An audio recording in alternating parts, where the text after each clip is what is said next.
We ain't baby all close. Nah, you stupid. But yo, look, Puff is Nah. You working with I've known Pac? Puff for 30 years. You saw Big before he passed? Yeah.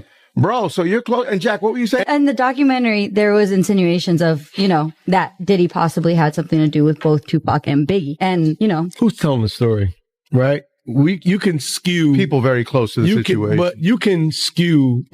I look at the computer. The computer say, Floyd said, T.I. Nelly fucked 50. I'm like, what did he say 50 for? Nelly your first baby mama, Melissa, then took your fiance. People would think it would be unethical, especially if you've been accused of such things, to be the person blowing the whistle on other people being accused of such things. 50 don't give up. Okay? He don't give up. He posted the Netflix thing. He said number 1 in 36 countries and 11 others still going up. Okay? Now, here it is. 50 is now posted a picture, an edited picture of that. 50 Cent's documentary series about Jay-Z and Diddy didn't just make headlines. It sent shockwaves across the streaming world. From the moment it premiered, it climbed the charts at a remarkable pace, even outperforming established hits like Stranger Things in early buzz and viewer interest. Whether audiences tuned in out of curiosity, nostalgia, or fascination with the ongoing controversy, one thing became clear almost instantly. 50 Cent wasn't playing it safe. He set out to challenge long-standing narratives with confidence, precision, and complete creative control. Just as many believed the conversation was beginning to fade, a new wave of online speculation reignited interest. Rumors of a second season are growing stronger, with reports suggesting the follow-up could be even more ambitious than the first. Industry insiders have hinted that the next chapter may dive into what fans have dubbed the Jay-Z files. If those reports prove accurate, the series could become one of the most talked-about moments in modern hip-hop documentary culture. And Jay-Z may not be the only major figure under the spotlight. Speculation continues to swirl around 7 high-profile personalities who could play key roles in the upcoming season, each connected through influence, shared history, unresolved questions, or long-standing industry stories that have never fully disappeared. And just to kind of like roll off of what 50 was saying, I did not believe that I did not believe that it was going to be this crazy, but he's been the biggest champion of it. And so I think the goal was, the original conversation that 50 and I had in sitting down and talking about it, in the wake of Cassie filing her lawsuit, which is when we kind of had our first conversation, right then, was understanding that there were a lot of rumors in the industry. There was a lot of talk about, some of this bad behavior. I think Cassie's lawsuit, the level of detail that, getting underneath the hood and seeing the level of detail that she brought forward was really a lot to digest. And I think that both 50 and I were really interested in the nuances of tackling a story like this, like kind of understanding, where does the role of victim, begin and end versus like being a perpetrator, and kind of understanding cycles of violence and these kind of reoccurring patterns, and just seeing how complex the story was, and that no one was really treating it like that. Everyone was just very focused on salacious headlines and like with no context, And so I think for us, we wanted to put that care into the story. But they did characterize it as a hit piece in the very beginning, is because they didn't get a chance to watch it, when they were saying that. And then after they see it, you see everyone's changed their mind, and it becomes the number one dog.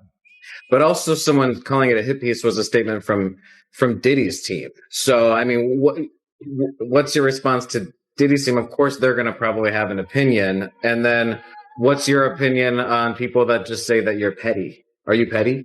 I accept that. I'll take that. I'll wear that. I'm fine. I have antics that I've become comfortable with on social media because of the usage of social media. That's just that. You know what I mean? But when they look at, they'll say, me deciding to go on ABC is petty. The morning show is the biggest show. Yeah. These people, they came from, it's a great opportunity to be on that actual platform.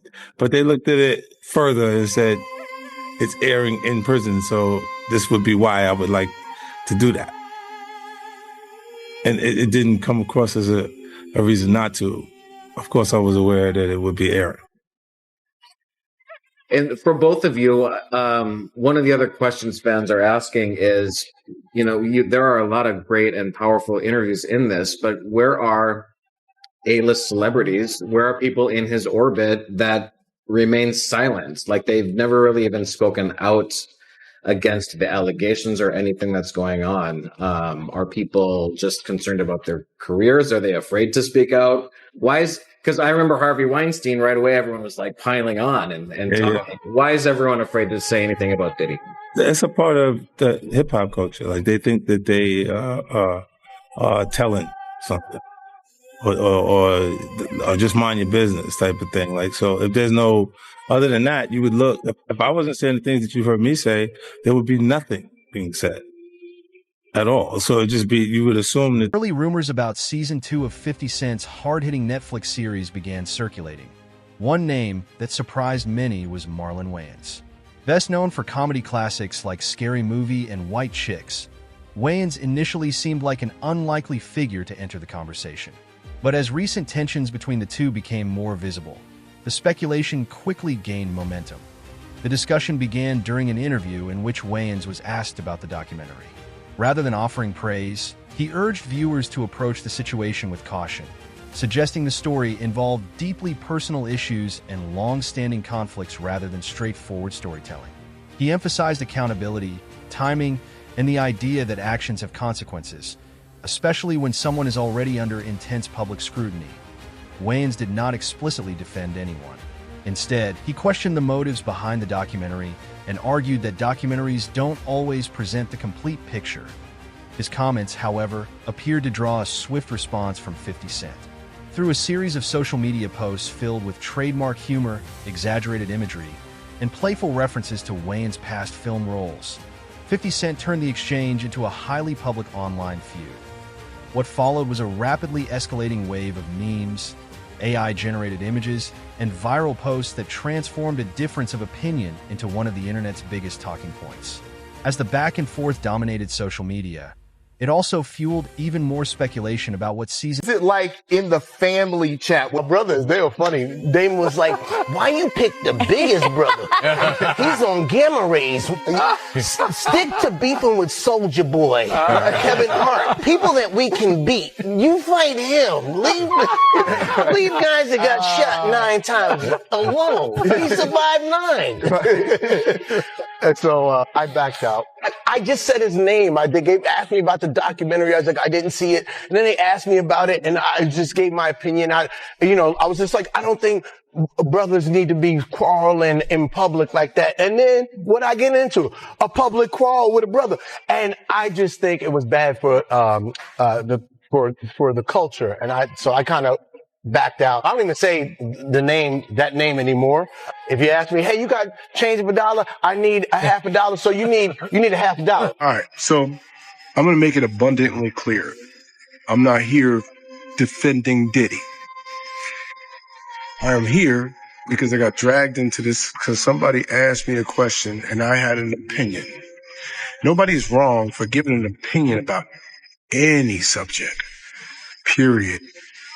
I'm not here defending Diddy. Don't let the narrative fool you or get to you. Once again, somebody's creating narratives. This is my point. So please look at the whole clip that I did and then look what happens with the narrative. And that's what I'm telling you. Y'all people don't be sheep.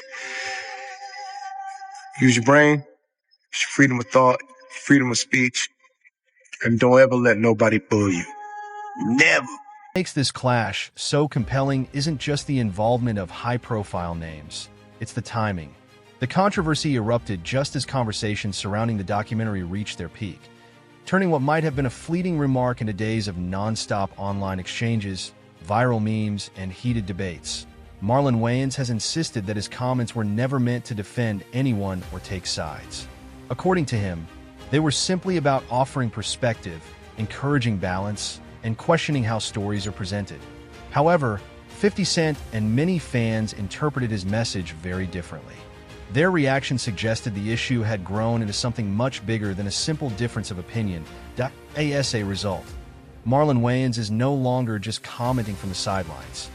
He has become part of the story itself. When people look at the ongoing back and forth between 50 Cent, Mara, and Marlon Wayans, many are left wondering why the disagreement has escalated so quickly. At the end of the day, Marlon is entitled to his own opinion, even if not everyone agrees. Got his own opinion, just like everybody got an asshole. He got his own opinion too. You know what I'm saying? And he's going to say whatever he wants to say.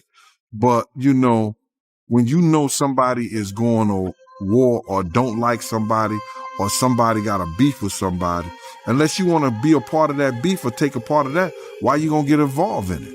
You understand? You know, keep your opinion to yourself. If you know those two people got a beef and you got a voice out here.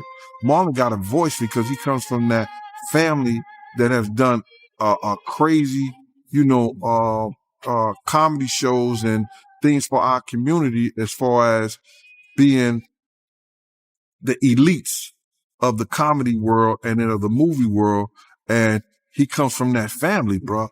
So, you know, you putting his voice and saying that, you know, 50 is doing something wrong and stuff like that. People can't tell people what to do and how to do with their lives and with their time and everything like that. And if he's going against Puff and he's putting stuff out there, that's his business. That's him and Puff's business.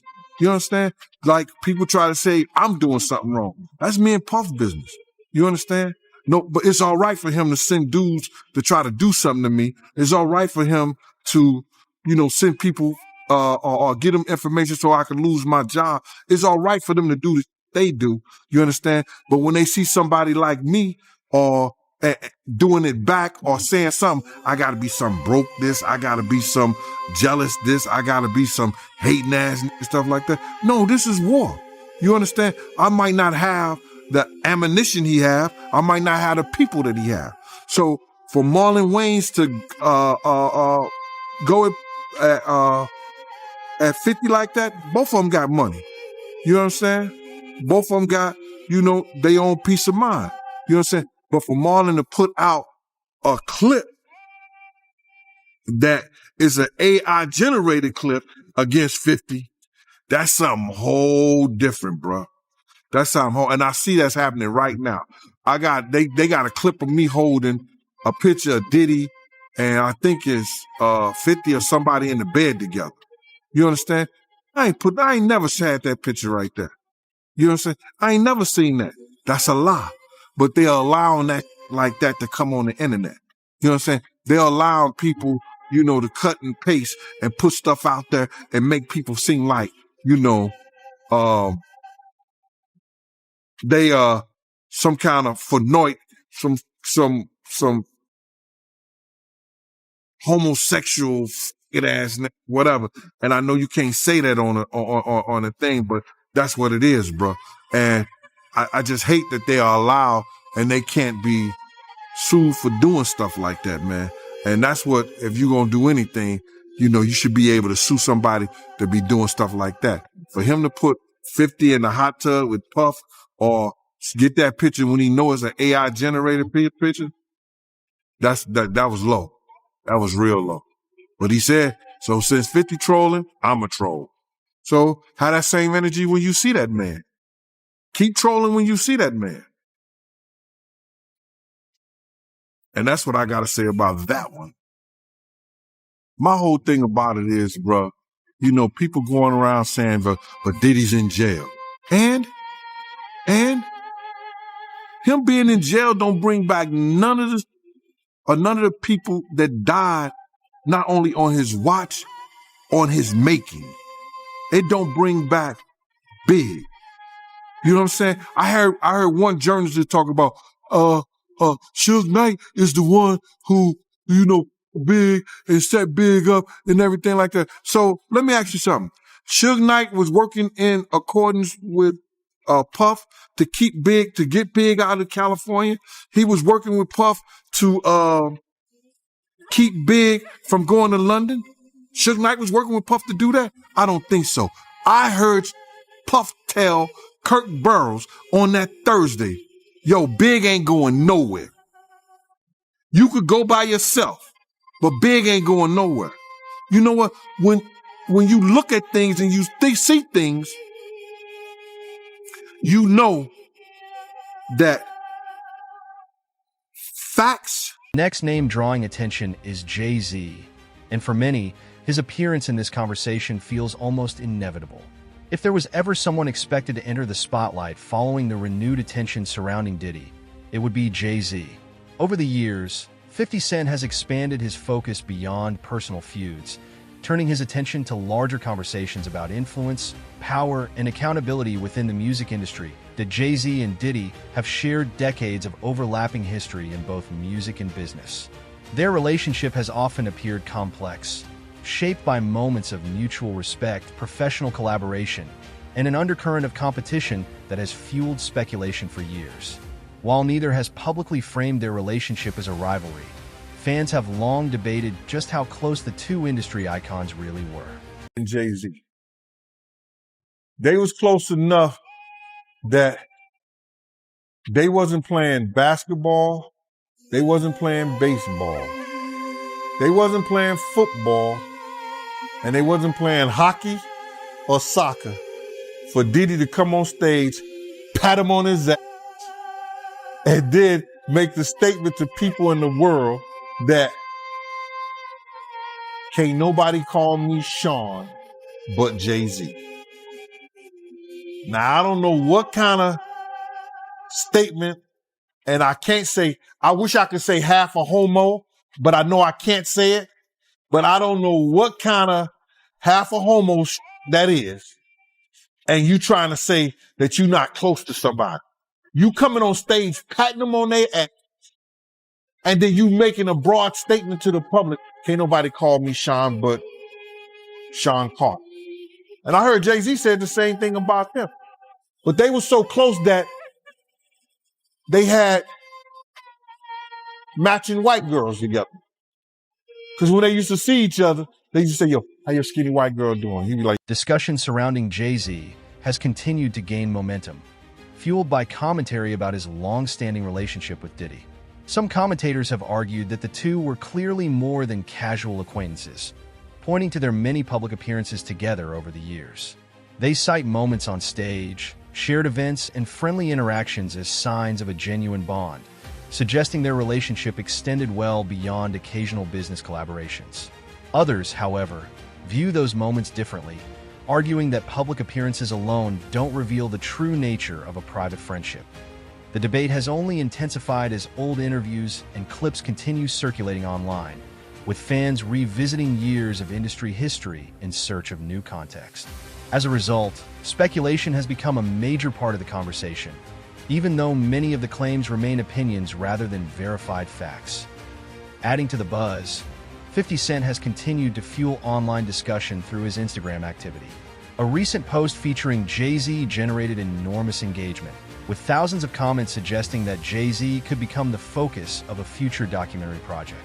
Phrases like Jay-Z Files quickly spread across the comment section as fans shared theories about what could come next.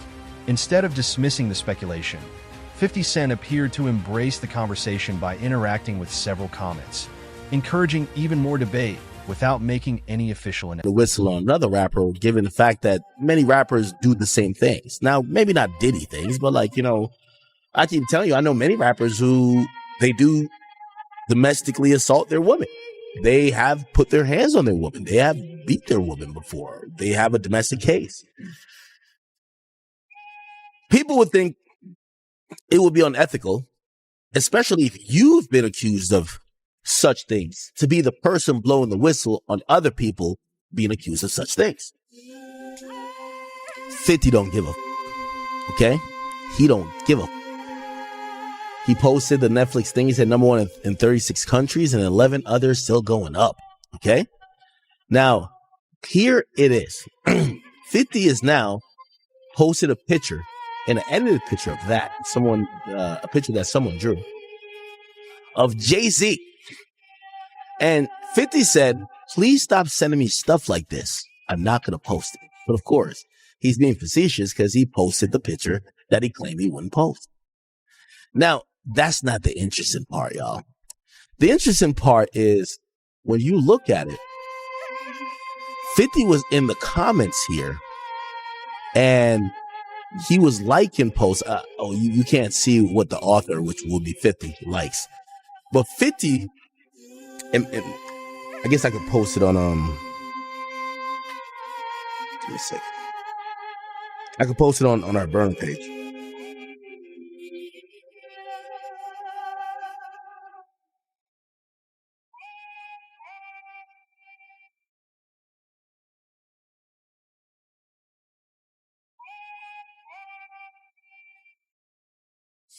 Wait,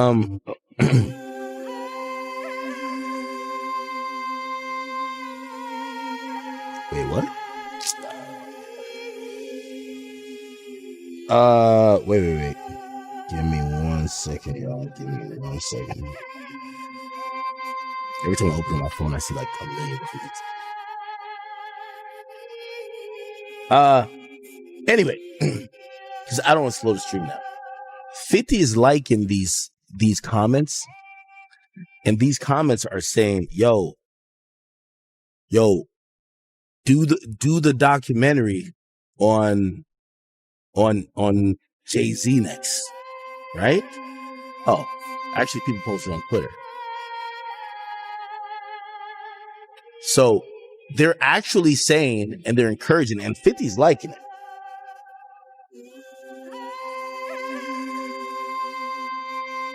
Here we go. So 50 Cent liking a comments hinting Jay-Z's next. Somebody says, my only question. He's next. Is it name generating major buzz for season 2 is Rick Ross. And this isn't just another internet rumor. If there's one rivalry that has stood the test of time in hip-hop, it's the bitter feud between Rick Ross and 50 Cent. Their conflict dates back to the late 2000s, when lyrics believed to be subtle disses quickly escalated into direct attacks. What started as musical competition soon exploded into diss tracks, public interviews, social media battles, legal disputes, and years of personal insults that kept fans locked into the drama. Even after nearly 2 decades, the tension shows no signs of fading. In March 2025, 50 Cent reignited the feud by publicly mocking Rick Ross' appearance on the Millennium Tour and questioning his ability to attract crowds. Ross fired back with harsh criticism and personal jabs, proving that neither side is willing to let the rivalry die. Now, with the momentum surrounding the documentary continuing to build, many believe 50 Cent is revisiting unfinished business. If Rick Ross becomes part of season 2, this legendary feud could be entering its most explosive chapter. Very unfortunate situation that took place in Canada. And I want to say to everyone, that I hope that that brother made it home safely. I hope that he now has a different perspective and a better sense of what to do and what not to do while you're out in the world, That part where the young guy went like, he did this little move and shit and got knocked the fuck out, like right there. That does not reflect him. That reflects his camp. And he might need to go get the Dream Chasers or, the 305. Number 4 is Janice Combs, a name that has rarely been at the center of public attention, but could become one of the most significant figures if a second season explores the early influences that shaped Diddy's life. As the single mother who raised him following the tragic loss of his father, Janice played a central role in his upbringing. Her determination to provide stability and opportunity has long been recognized as a defining part of his early story that a former model and teacher's assistant. Janice worked tirelessly to support her family, often balancing multiple responsibilities to ensure her son had access to education and a better future. In recent years, she has strongly challenged portrayals of Diddy's childhood that she believes are misleading or incomplete.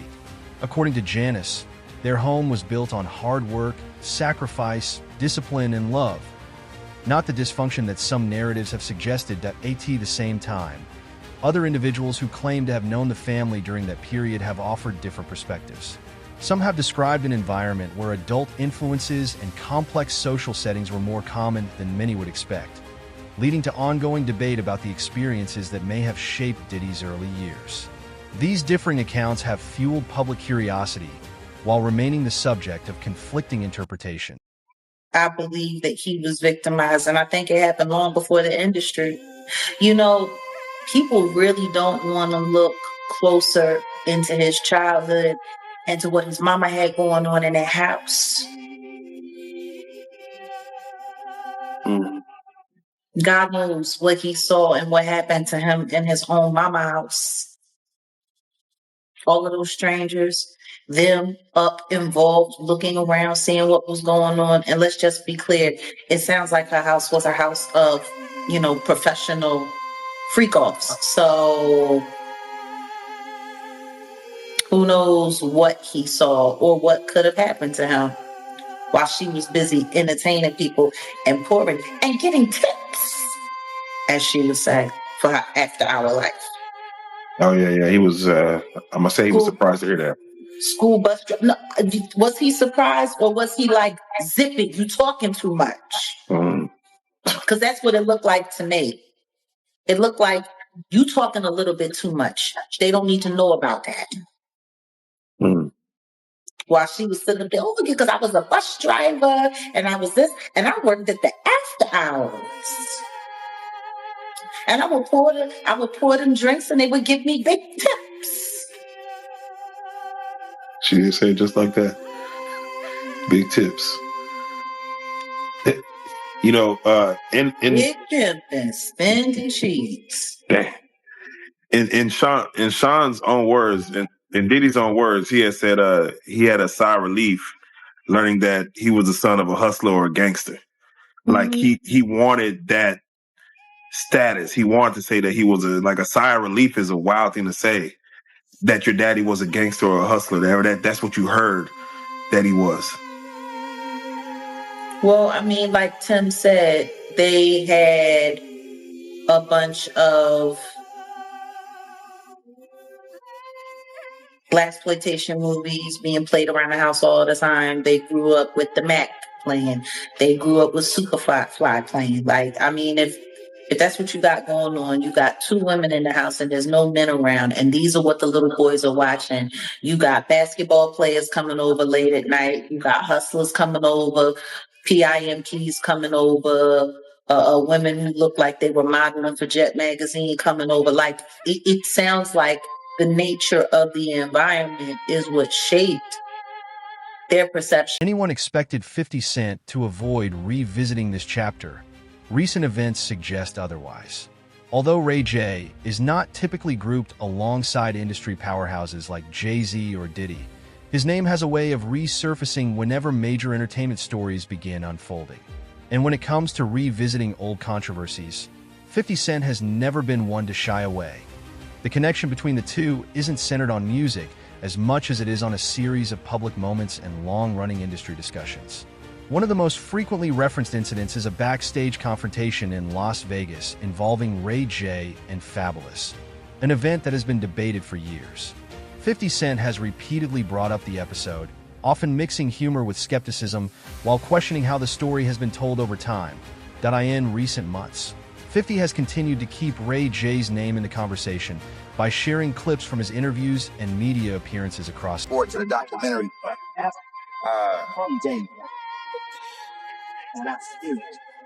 It's saying that they was getting their ass taken, bro. Multiple times. What kept partying?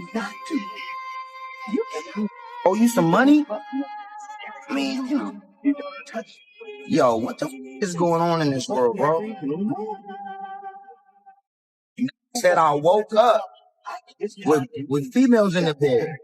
Then I woke up and Diddy was in the bed. What was Diddy doing in the bed, bro? Ooh, man, I went and took a and my coming out way more runnier. I'm feeling sore around the rear end area. I know what happened.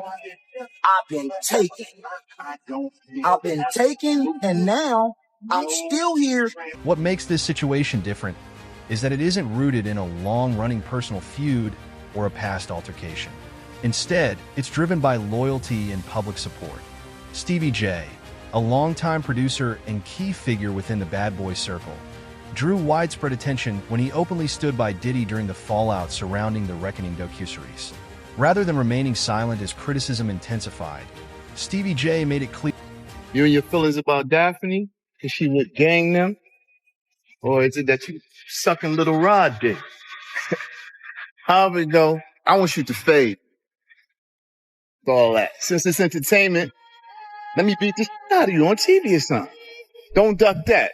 I'm calling you out. What you want to do, Curtis? Curtis! I'm stuck to this, y'all. I ain't with it. That's all you gotta do. That's all I gotta do. Think somebody want to fight me? My shit's up.